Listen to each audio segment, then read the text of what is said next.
खुलुमबाय रायजोफोर दिनै फुंबिलिनि खौरांफोरा जाबाय गिबि खौराङाव दङ बे समाव सोराङाव फैदों बिटिसि खुंथायनि लोरबांथि बे बाथ्राखौ जों बुङाखै बाथ्राखौ बुंदों बिटिसिनि डिपुटि चिफ रिहन दैमारिया आथिखालनि बिटिसिनि डिपुटि चिफ एबा एमएलए रिहन दैमारि बिथाङा बिटिसि हालामनि रायजो राजाफोरनि थाखाय मोनसे साननो गोनां बाथ्राखौ खौरांगिरिफोरनि सिगाङाव बुंथिदों जेराव बिथाङा ओरैबायदि बुंदों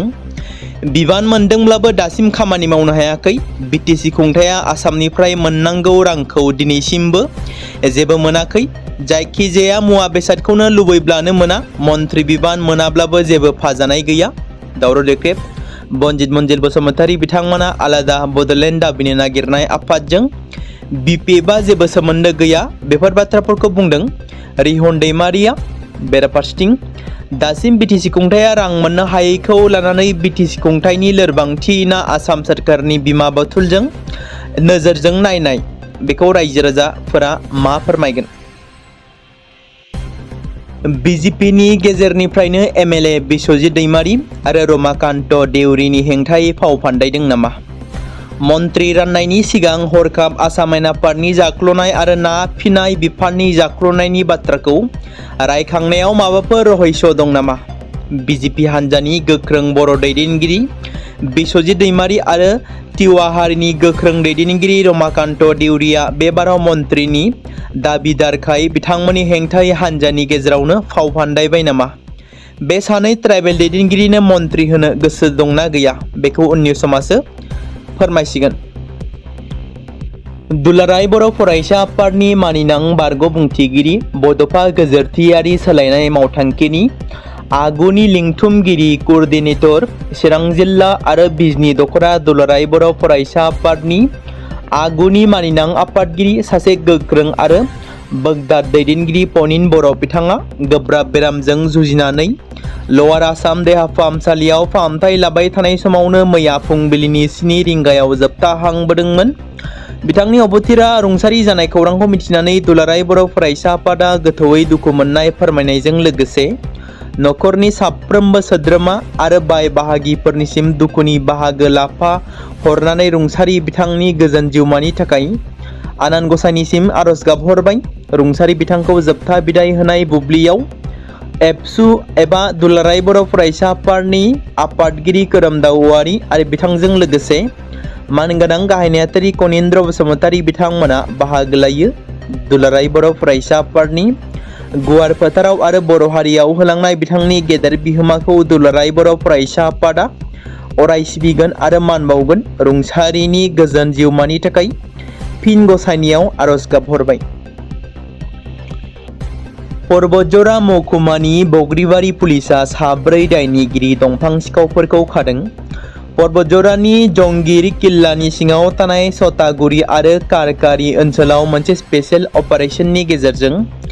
बग्रिबारि पुलिसा साब्रै दायनिगिरि दंफां सिखावफोरखौ खायो हमजानाय सुबुंफोरखौ मजुद्दिन शेख शाहिनुर इस्लाम जाहिद आली आरो पाचान आली होनना सिनायथि मोननाय जादों जाय गासैबो चाटागुरिनि जांगिर किला पार्ट 2 गामिनि थागिबि पुलिसनि सुलुंनिफ्राय मिथिनाय बायदिब्ला दायनिगिरिफ्रा मोनसे आयेन बेरेखा दंफां सिखाव फालांगि खालामनाय हाबायाव लोब्बा दंमोन जाय जाथाया पर्बतजरा हाग्रा ओनसोलनिफ्राय सोनाब बेंगलसिम बेसेन गोसा साल आरो सिगुन दंफांफोरखौ दाननानै दैथायहरगासिनो दंमोन पुलिसा फोरमायनाय बायदिब्ला आयेन बेरेखा दंफांनि फालांगियाव लोब्बा थानायनि अजदनि सायाव बिथा खालामनानै साब्रैखौबो हमनाय जादों आरोबाव नायबिजिरनाया सोलिगासिनो दं आरो बग्रिबारि पुलिसा सिखाव फालांगि नेटवर्कनि सोमोन्दै गुवारै मिथिबावनो थाखाय दायनिगिरिफोरखौ सोंनाय फिननाय खालामगासिनो दं होनना मिथिनो मोन्दों मणिपुराव रैखाथि हान्जा आरो पुलिसा गोबां बिबांनि हाथियारजों लोगोसे बारुद बोखांदों रैखाथि हान्जाफोरा मणिपुरनि सुरासानपुर आरो अक्रुल जिल्लायाव गुबुन गुबुन अपारेशननिफ्राय गोबां बिबांनि हाथियार गला बारुद आरो आदब गोनां आगजुफोर बोखांनो हादों 31 मेखालि सिकिउरिटि जवानफोरा सुरासानपुर पुलिस थानानि सिङाव थानाय तेनेजां आरो लिमाटाक ओनसोलनिफ्राय गोबां हाथियार आरो रौनिया हान्जाजों सोमोन्दो गोनां मुवा बेसादफोर बोखांनो हादों जब्द खालामनाय बेसादफोरनि गेजेराव गंसे मैगजीनजों लोगोसे गंसे AK-47 राइफल, गंनै सिंगेल बिरेल राइफल गंसे मर्टार सेल, गोजौ बेफ्रुग्रा मर्टार बमा, गोथां AK-47 गुलि बारुद, bullet proof jacket, harness, helmet आरो जंगल बुटफोर बोखांनो हादों। दुखुनांथाव खौरां, UPPLनि दैदेनगिरि पनिन बर'आ रुंसारि जाबाय। मख'नो गोनांदि एबसुनि बारग' बुंथिगिरि, समाजनि सासे गोख्रों दैदेनगिरि पनिन बर'आ गोबाव सम देहायारि जेंनाजों जुजिबोबाय थानानै बङाइगावनि लवार आसाम देहा फाहामसालियाव फाहामथाय लाबाय थानाय समावनो दिनै फुंबिलियाव अरायनि थाखाय जोबथा हां हगारो। थांना थानाय समाव बिथाङा गोबां समाजनि हाबा मावलांना दिन्थिलांबाय, नाथाय बिथांनि बेबादि हरखाबै अबथिरा रुंसारि जानायाव नखरजों लोगोसे बर' हारिनि खहा जायो। एबसुनि बारग' बुंथिगिरि, चिरां जिल्ला एबसुनि बारग' आफादगिरि, बिजनी दख'रा एबसुनि बारग' आफादगिरि बिबानाव थानानै गोलाव सम खावसे बैसोखौ हारिनि हाबायाव मावथाबबोनाय पनिन बर' बिथाङा बङाइगावनि लवार आसाम हस्पिटालाव ICUआव थांनाय बावैसो सिगांनिफ्राय गोब्राब थासारियाव दंमोन। बिथाङा दिनै फुंबिलि 7 रिंगायाव रुंसारि जायो। बिथांनि हारियाव होलांनाय बिहोमाफोरा अरायसम गोथाङै थाथों। बिथांनि बुंनाय राव बोसोनफोरा फरायसाफोर आरो बर' हारिनि सुबुंफोरनि मोनसे थांनानै थायो। बिथां गेदेमा थैनायाव बर' हारिया गोबां खहा जाबाय। बाक्सा जिल्लानि मुसलपुराव UPPLनि मैखोम खहा, जोबथारनायाव MCLA राकेश ब्रह्मआ माबे दोलोआव हाबगोन बेखौ रोखा खालामनानै होबाय। BTCनि MCLA राकेश ब्रह्मजों लोगोसे मुसलपुर ब्लक UPPL कमिटिया दिनै बिबान नागारबाय आरो थाबैनो बिथाङा BJP राजखान्थि हान्जायाव जयनिं जासिगोन। मख'जाथावदि थांनाय बावैसो सिगाङाव UPPLनिफ्राय रिजाइनेसन होनाय मुसलपुर BTC बियाबनि UPPL दोलोनि MCLA राकेश ब्रह्मआ लाइमोन UPPL दोलोनि आफादगिरि मासिनिफ्राय रिजाइनेसन लेटार होखांनायनि उनाव दिनै BTCनि MCLA राकेश ब्रह्मजों लोगोसे मुसलपुर ब्लक UPPL कमिटिया बिबान नागारो आरो थाबैनो बिथाङा BJP राजखान्थि हान्जायाव जयनिं जासिगोन एबा हेफाजाब खालामसिगोन। बे बाथ्राखौ मख'नो गोनांदि बिधानसभा बिसायख'थियाव बाक्सा LACआव UPPL दोलोनि बिजाथि महरै गसंदोंमोन BTCनि बारग' EM राकेश ब्रह्म बिथाङा, नाथाय बिथाङा बिसायख'थियाव गाज्रियै जेननो गोनां जादोंमोन। दा बे समाव UPPL दोलो नागारखांनायनि उनाव BJP पार्टियाव जयनिं जाहैगोननि खोथाखौ रोखा फोरमायबाय। मख'जाथावदि UPPL पार्टी नागारनानै BP पार्टियाव जयनिं जादोंमोन माखासे दैदेनगिरिफोर, जेरै BTCनि बारग' डिपुटि चिफ काम्पा बरगयारी, प्रमद बर'नि बारग' OST डक्टर सांग्रां ब्रह्म, चन्दन ब्रह्म आरो बि सावरायग्रा एबा BTCनि बारग' EM सायखं बसुमतारी आरो लोगोसे बेबायदिनो UPPL दोलोनिफ्राय रिजाइन होखांनायनि उनाव माखासे समनि उनावनो BP पार्टियाव जयनिं जानाय सोद्रोमाफोरनि अनगायैबो आरोबाव दायो राकेश ब्रह्मआ BJP दोलोआव जयनिं जासिगोन होननानै बे समाव मिथि मोनबाय आरो फैबाय थानाय समफोराव UPPLनि गाहाय दैदेनगिरि प्रमद बर'आबो रिजाइन होगोन नामा, बेयो मोनसे गेदेर सोंथि। बरपेटा रड बाजाराव सन्देह गोनां गोबां केमिकेल लगायनाय पटल जब्द खालामदों फुड सेफ्टि डिपार्टमेन्टआ। बरपेटा रडआव थानाय हलसेल मैगं बाजाराव हरनि गेजेराव नायबिजिरनायाव केमिकेल गाब गोनां मुवाफोरजों लगायनायनि सन्देहआव मोन 15निबो बारा बस्ता पटल जब्द खालामो। माखासे फालांगिरिफ्रा बायग्राफोरनो फाननायनि सिगां गाज्रि जानाय एबा मोनामनाय मैगंफोरखौ गोथाङै दिन्थिनो थाखाय रासायनारि गाब बाहायदों होननानै अजद होनायनि उनावनो बे नायबिजिरनायखौ खालामनाय जादोंमोन, जेराव समाजारि बिजोङावबो गोबां गोसारनाय नुनो मोन्दोंमोन। जब्द खालामनाय मैगं थाइगंफोरखौ आनजादनि थाखाय दैथायहरनाय जादों आरो जाग्रा आदार रैखाथि बिबानगिरिफ्रा आदार रैखाथि नेमखान्थिफोरखौ सिफायदों नामा आरो मैगंफोराव माबाफोर खहा गोनां मुवाफोर दं नामा बेखौ मिथिनो थाखाय नायबिजिरनायखौ जागायदों होननानै फुड सेफ्टि डिपार्टमेन्टआ फोरमायदों। जाग्रा आदारनि रैखाथिनि सायाव बांबोनाय सिन्था आरो हाथाइनिफ्राय हादोरसानि गुबुन गुबुन जायगा आरो नसुंसेनि रायजो शिलंआव दैथायहरबाय थानाय मैगं थाइगंफोराव आर्टिफिशियेल गाब गोनां एजेन्टफोर बाहायनायनि जब्द होनाय समावनो बे नायबिजिरनायखौ लानाय जादों होनना मिथिनो मोन्दों। नलबारिनि गंगापुराव खास्रि बिस्रि बुथारनाय जाथाय। दुथांनि गाग्लोबनायाव पश्चिम नलबारि आन्सलिक आसुनि लेङाइ नेहाथारि माधुर्य बर्मननि जिउ गोमायो। स्कुटिजों न'आव थांबाय थानाय समावनो दुथांफोरा गोबौ हाथियारजों गाग्लोबनायाव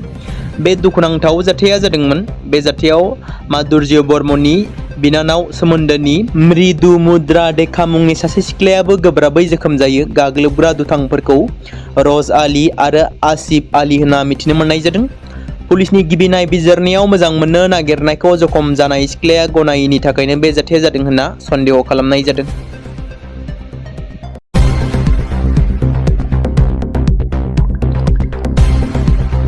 बे समाव मोनसे गोजोनथाव खौरां बाक्सा जिल्लानि बरमायाव थानाय रुरेल एकाडेमिया लानानै फैदों नोंथांमोननि थाखाय मोनसे गोजोनथाव खौरां। थांनाय SSLC आरो हायार सेकेन्डारिनि आनजादाव जाय फरायसा आरो फरायसुलिफोरा उथ्रिसारनो हायाखैमोन एबा फेल जादोंमोन, बेनि थाखाय रि एग्जाम होफिननो गोसो गुदुं फरायसाफोरा थाबैनो बरमा सेकेन्ड गेटआव थानाय रुरेल एकाडेमियाव मुं थिसनफैनानै मेट्रिक आरो HS आनजादखौ होफिननो हागोन। बेनि अनगायैबो जाय फरायसाफोरा थांनाय मेट्रिक आरो HS आनजादाव नांगौ बादि जौखोन्दो एबा मार्क्स लानानै उथ्रिसारनो हायाखैमोन, बिथांमोनाबो बे रुरेल एकाडेमियाव एडमिशन खालामफैनानै मार्क्स इमप्रुभमेन्ट खालामनो हागोन। स्ट्रिम हिसाबै आर्ट्स, साइन्स आरो कमार्सनि गासैबो फरायसाफोरा रुरेल एकाडेमियाव एडमिशन खालामनो हागोन। बेनि थाखाय थाबैनो 8761903455 नङाब्ला 8720358865 जानबुं नम्बराव जगाजग खालामहरनो हागोन।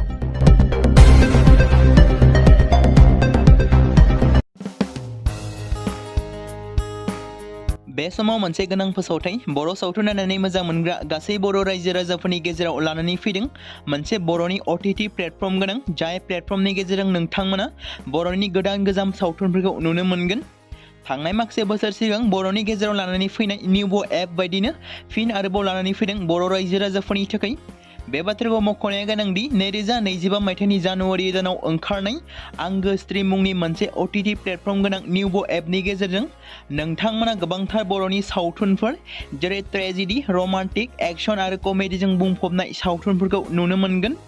जेरै सनानि नखर, थांखि गैयै समाज, अनसुला आफा, हिर', बिमा बायदि बाजै, अर, थैसाम, वान्टेड, संदान आरो रं नाम्बार बायदि सावथुनफोरा मख'जाथाव।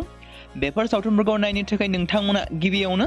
आंगो स्ट्रिम एपखौ गाव गावनि मबाइलाव थानाय प्ले स्ट'रनिफ्राय डाउनल'ड खालामनानै लोगोसे इनस्टल खालामनानै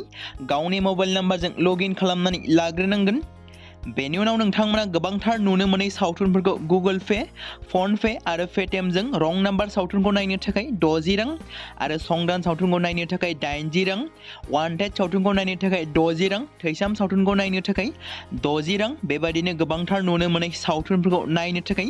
सुबिदा खालामनानै होदों आंगो स्ट्रिम प्लेटफर्मा। फिन नोंथांमोननि गेजेराव फोरमायबावनो लादों बर' सावथुन नायनानै मोजां मोनग्रा गासै बर' रायजो राजाफोरनि गेजेराव लानानै फैदों मोनसे बर'नि OTT प्लेटफर्म गोनां, जाय प्लेटफर्मनि गेजेरजों नोंथांमोना बर'नि नुनो मोनै सावथुनफोर जेराव गोदान गोजाम सावथुनफोरखौ नुनो मोनगोन। बे बाथ्राखौ मख'नाया गोनांदि 2025 मायथाइनि जानुवारि दानाव दिहुनजानाय आंगो स्ट्रिम मुंनि मोनसे OTT प्लेटफर्म गोनां एपनि गेजेरजों नोंथांमोना गोबांथार बर'नि ट्रेजेडी, रमान्टिक, एक्शन आरो कमेडीजों बुंफबनाय सावथुनफोरखौ नुनो मोनगोन। जेरै रं नाम्बार, संदान, वान्टेड, थैसाम, अर, बिमा बायदि बाजै, हिर', अनसुला आफा, थांखि गैयै समाज, सनानि नखर बायदि बायदि सावथुनफ्रा मख'जाथाव। बेफोर सावथुनफोरखौ नायनो थाखाय नोंथांमोना गिबियावनो आंगो स्ट्रिम एपखौ गाव गावनि मबाइलाव थाखानाय प्ले स्ट'रनिफ्राय इनस्टल खालामनानै गावनि मबाइल नाम्बारजों लगइन खालामखांनायनि उनाव नोंथांमोना गोबांथार नुनो मोनै सावथुनफोरखौ गुगोल पे, फन पे आरो पेटिएमजों रं नाम्बार सावथुनखौ नायनो थाखाय 60 रां, संदान सावथुनखौ नायनो थाखाय 80 रां, वान्टेड सावथुनखौ नायनो थाखाय 60 रां, थैसाम सावथुनखौ नायनो थाखाय 60 रां, बेफोरबायदिनो अर सावथुनखौ नायनो थाखाय 60 रां पे खालामनांगोन। बेबायदिनो गोबांथार नुनो मोनै बर' सावथुनफोरखौ नायनो थाखाय सुबिदा खालामनानै होदों आंगो स्ट्रिम प्लेटफर्मा। बे समाव मोनसे गोजोनथाव खौरां BTC हालामनि रायजो राजाफोरनि थाखाय मोनसे गोनां फोसावथाय। क'क्राझार जिल्लानि सिङाव थानाय बड'लेण्ड एकाडेमि सिनियर सेकेन्डारि स्कुला लानानै फैदों गोजोनथाव खौरां। बड'लेण्ड एकाडेमि सिनियर सेकेन्डारि स्कुला 2026 आरो 2027 सोलोंथाइ बोसोरनि थाखाय लानानै फैदों नार्सारिनिफ्राय लानानै थाखो 9 सिम फरायसा आरो फरायसुलिफोरनि गुन गोनां सोलोंथाइनि थाखाय खम बेसेनावनो गोदानै मुं थिसननायनि खाबुखौ होगासिनो दं। मख'जाथावदि क'क्राझार जिल्लानि हल्टुगाव आउटपस्टआव थानाय क'क्राझार तिनिआलिनि बड'लेण्ड एकाडेमि सेनियर सेकेन्डारि स्कुला गुन गोनां सोलोंथाइ होनायजों लोगोसे थाखो 9 नि थाखाय इलेक्टिभ साबजेक्ट महरै मेथामेटिक्स, जिअ'ग्राफि, हिन्दी, हिस्टरि बायदि आयदाखौ लानो हागोन। मोजां सोलोंथाइ लानायनि अनगायैबो बड'लेण्ड एकाडेमि सेनियर सेकेन्डारि स्कुलाव उफ्रा सोलोंथाइ हिसाबै environment field study, English speaking course बायदिखौ लाफानानै सोलोंथाइ लानो हागोन। बेनि अनगायैबो गोजान लामा हान्थिनानै फरायग्रा फरायसा फरायसुलिफोरनि थाखाय आलादायै मोजां हस्टेलाव थानानै फरायनो हानायनि खाबुफोर होनाय जादों। बेनि थाखाय नोंथांमोना आबुङै मिथिबावनो थाखाय एबा थोंजोङै फोनांजाब खालामहर 9101 488 399 जानबुं नम्बराव।